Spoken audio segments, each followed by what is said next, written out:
Hi moms, from all of us here at Amare Global, we want to say welcome and thank you for joining us at the IAmAMom Summit. We are so excited and proud to be co-sponsoring this event to bring you the content, the type of information that might be able to make a difference in your life and the lives of your families. At Amare Global, we are the mental wellness company. We provide natural solutions to the mental wellness challenges of the day, and we certainly encourage you to come and visit us when you get a chance. But for now, it's on to the next great speaker. We hope you enjoy it.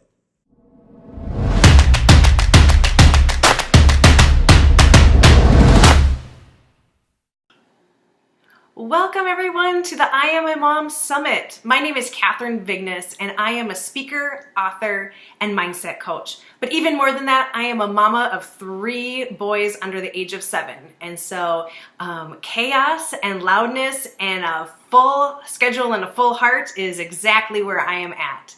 And so I'm so excited to come to you today and to share in your days of saying yes to you.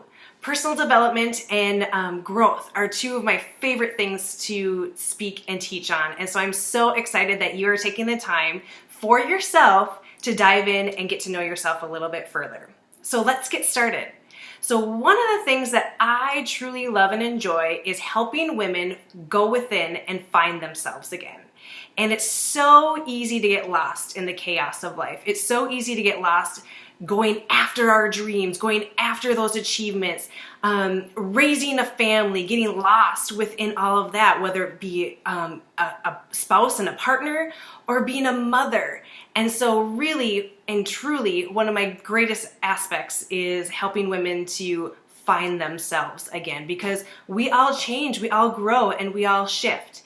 And sometimes it's really hard because we get so stuck on who we used to be and who we want to be. And where does that all fit in with who we have to be for everybody else?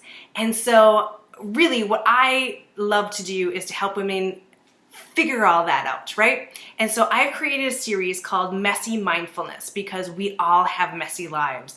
And the goal is for us to be quiet and to go within, take time for ourselves and say yes to ourselves, which is exactly what you're doing for yourself today.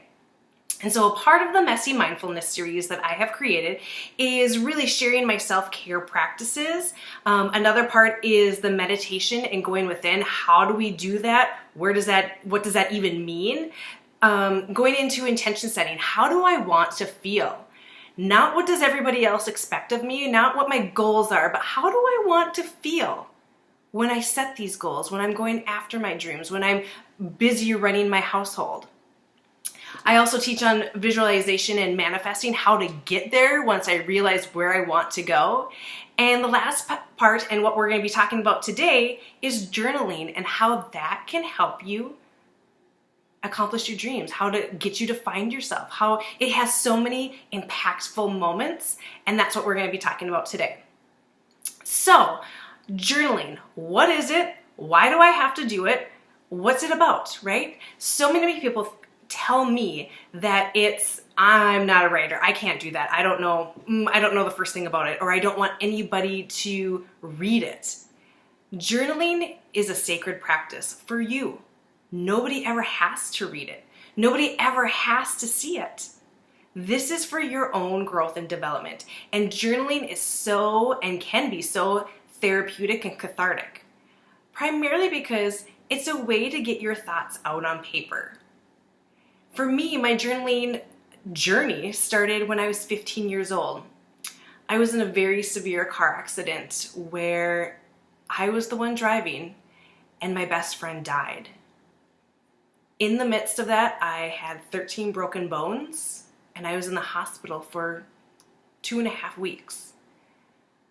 Needless to say, I was broken inside and out.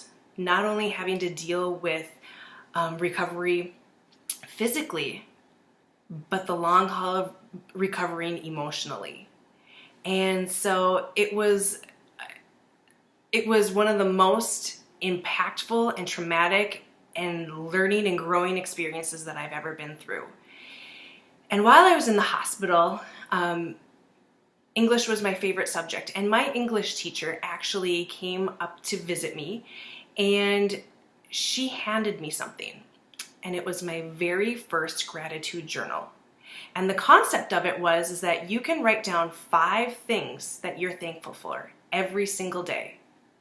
This was 8 days after the tragic accident, and I was holding this in my hand and having a pen, and I was so empowered to write down everything that I was thankful for, because I had a lot to be thankful for. And that practice of every single day, even on the hardest of days, even through the crap and the pain and the challenges, I was able to find out the bright spots throughout the day. Some days didn't look so great. Other days it was overflowing. I didn't want to stop at just 5. But that sacred practice showed me that no matter what life throws at me, I am able to find the silver lining. I truly believe that many people say that I'm an eternal optimist, which I take total pride in. But I firmly believe that it's because of this practice of being able to sit down and to write out a gratitude list from the age that I was 15. That's where it stems from. It shifted my life. It was a catalyst for what was to come. So my journaling has morphed over the years. So starting out with a gratitude journal, being able to see the silver lining in the spots throughout the day, to writing down my thoughts, to writing out my dreams, to dreaming bigger. And when I was too scared to share that dream with anybody else, I put it down on paper. And to really just, when the most of it that I wasn't able to share with other people, that I didn't feel that I connected with anybody else, that's when my journal came in handy. It wasn't anything that I set an expectation that I had to write every day. It was something that I picked up when I needed it. And that's what a journaling practice should be. You don't have to do it every day. Everybody gets so worked up in the perfectionism side of it. Well, if I can't do it every day, I'm not going to do it. Well, we're moms. Progress, not perfection, right? It's one of those things that journaling can be what you give it and what you take from it. And so I'm going to share a little bit more about how this journaling aspect has really changed my life, to be honest. So once I got through college and got married, and I started trying to be everybody to everything, or everything to everybody, and I wanted to be the perfect wife, the perfect spouse. I still wanted to go after my dreams. I wanted to reach for the stars and then become a mother and be everything to everyone there too.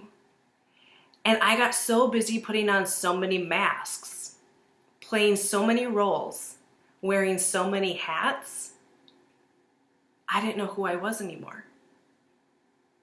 Throw in a colicky first baby, failed nursing attempts. How about postpartum depression 3 times? There were times that I didn't know who I was, let alone who I was to everybody else. Journaling truly saved me. It came in at a time that when I was crying to my husband after our 3rd son, and I felt like he didn't even know who I was. He didn't recognize who I was anymore. And neither did I. But I was too scared to share that I became depressed for the 3rd time. That I couldn't beat it. That I couldn't get past it or get over it, right? That I needed help. And I was so ashamed, and I so did not want to reach out to anybody. So my journal became my best friend. Journaling has brought me through some of the hardest challenges, but yet it has brought me through some of the greatest strengths. Not only in the hardships, but in the beautiful moments of every day. And that's where some of these soul prompts, which I'm going to be sharing with you, have become some of my favorite things to do. Because when I journal, I can journal about the amazing day that I had. I can journal about the when it's been a hard day, all the grateful things that I'm grateful for. When it's, when I'm angry and I need to release and heal, it's become my companion, my therapist. Journaling has brought so much joy and growth and healing to me in so many ways that I have never known. And that's what I want it to do for you. So when we talk about journaling, it's really simple and easy because there's no way to screw this up. And as a mom, that's what I want to know. I don't want to screw this up, right? And so journaling, that's exactly what it is. There's no way to screw this up. So when I'm talking about this, soul prompts is a term that I use to really prompt how to get started, how to get to know myself again, okay? And so one of my favorite things to do besides a gratitude list is, what do I want to remember? And I use this in terms of thinking back, what do I want to remember about my perfect day? So let's take a moment, take a deep breath, close our eyes, and visualize our perfect day. What do you hear? What do you see? What do you smell? What are y'all wearing? Who are you with? Where are you at? What are the sounds that you hear? What are the sights that you see? What are the colors and the textures of the day? Get as vibrant as you possibly can. How do you feel in this perfect day? You sit with that. And I want you to come out of it now. How awesome of a journal prompt would that be? And go into as much detail as you possibly can. If it's with your kids, talk about the joy on their face, the little moments that you held together, the color of the sky, the time of the day. Every single detail that you can put into that would be an amazing journaling aspect. But you don't even have to visualize it. Think about things that you want to remember. For example, your grandmother. Think about her hands. What did they look like? What did they feel like when you were a little girl? What are the stories that she used to tell you, and how did that make you feel? When you're able to write these down and to go back into those moments, it changes your day. It changes your trajectory. So that's one of the favorite soul prompts that I have. Another one is to think about yesterday, today, and tomorrow. What did I learn from yesterday? Where am I at today? And where do I want to go tomorrow? One of my favorite soul prompts to do is a releasing aspect and a releasing lesson. And with that is to write a letter. So many times we get caught up in the busyness of life. The messiness is what I call it, right? And there can be times that it's hard and you're mad and you're angry, and before it gets to the resentment, or maybe you are at resentment. I have been a stay-at-home mom, a working at-home mom for 2 years now. And when my husband gets home and it's just like, okay, tag team, your turn. I'm done. I'm tapping out.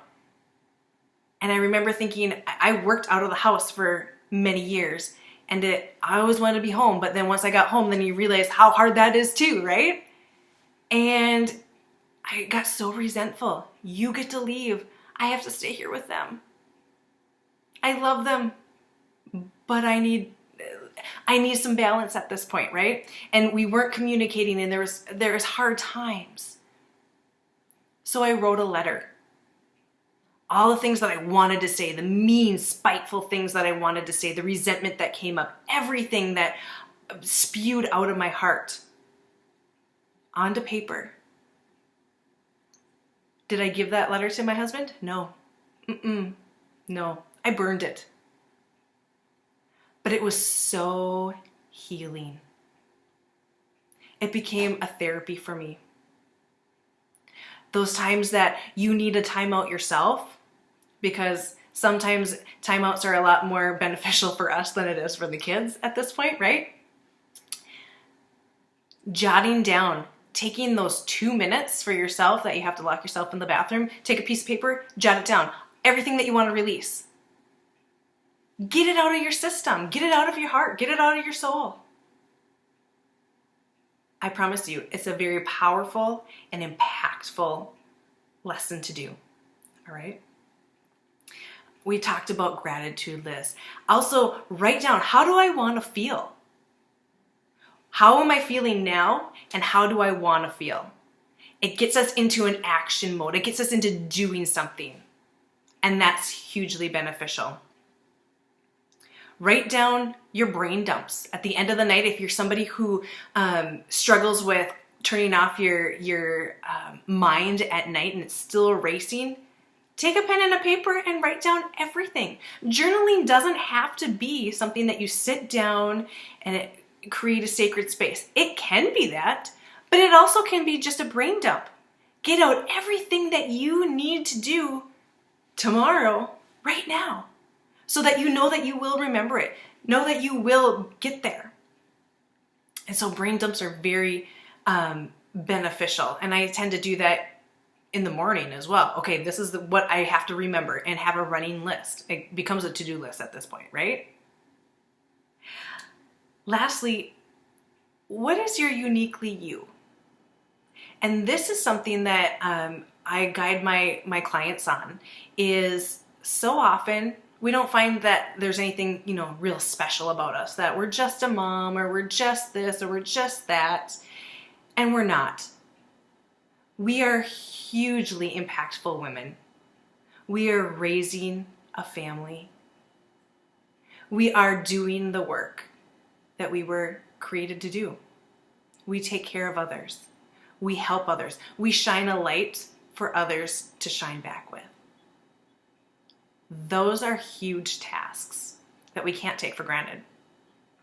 So what makes you unique? It could be your laugh. It could be the way that you open your heart to other people. It's the way that you listen. It's the way that you are able to organize toys like no other. And that the PTA calls you and asks you to be hosting all of these events, right? Whatever that it is, share that. We are so close to our strengths that we don't realize it. We have to kind of be backed into a corner to realize where they are at. And so this is an exercise for you to really get into that and to celebrate it. So once you identify your uniquely yous, where do you see them shine the most? Then go after and do those sorts of things. Maybe those are the types of, maybe that's the catalyst to go off and to join different committees, or to join different clubs, or to go out and share your gifts with the world and to shine in that. Because when it fills your cup, you're able to give more to other people, right? So these are just a few of the elements that I love to share with journaling. Different soul prompts, different ways to get to take away from the messiness of the day and to go within and to really see who you are, and not who you used to be or who you want to be. Who you are right at this moment now. And so I also, as an author, and because journaling has become such a hugely impactful part of my life, I actually authored a journal. It's called Soul Prompt. Imagine that, right? Soul Prompt. It's an inspirational journal that unfolds when you do. So there's nowhere, unless if you want to put dates, but there's no way to screw this up. You don't have to do it every single day. It's whenever you are inspired to do so. And because so many people have shared with me that they're scared to start writing things down, or they don't know how, that's where I come in. We've created some beautiful graphics and inspiration and questions, soul prompts for you to get started. And so this is my favorite, okay? So they're beautiful graphics like this. And it says, embrace the chaos. chauffeuring kids around, errands after work, you're late for the big game, being pulled in a million different directions. True beauty is found in the mess of all the chaos. Just take a look and you'll see that it's there. And the corresponding soul prompt for that is, what gave you the greatest joy recently? So amidst all the chaos, amidst all the messiness, in this moment, what has given you the greatest joy? So it's really coming back to the present moment. Instead of living in the future or living in the past, the here and now, and that's where the true beauty is of everyday life. So if you would love to check out soul prompts, I have a link below that you can check that out on my website. You can also follow me on social media. I would love to connect with you. And so I'm on Instagram, on Facebook. You can find me, KathrynVignes, or at KVignes. And KathrynVignes.com is my website. So please reach out, join me. I would love to continue this conversation. And again, thank you so much for taking time for you today, for this entire I Am a Mom Summit. I hope you enjoyed this, and I hope you enjoyed the rest of the series. Have a great day, guys. Bye.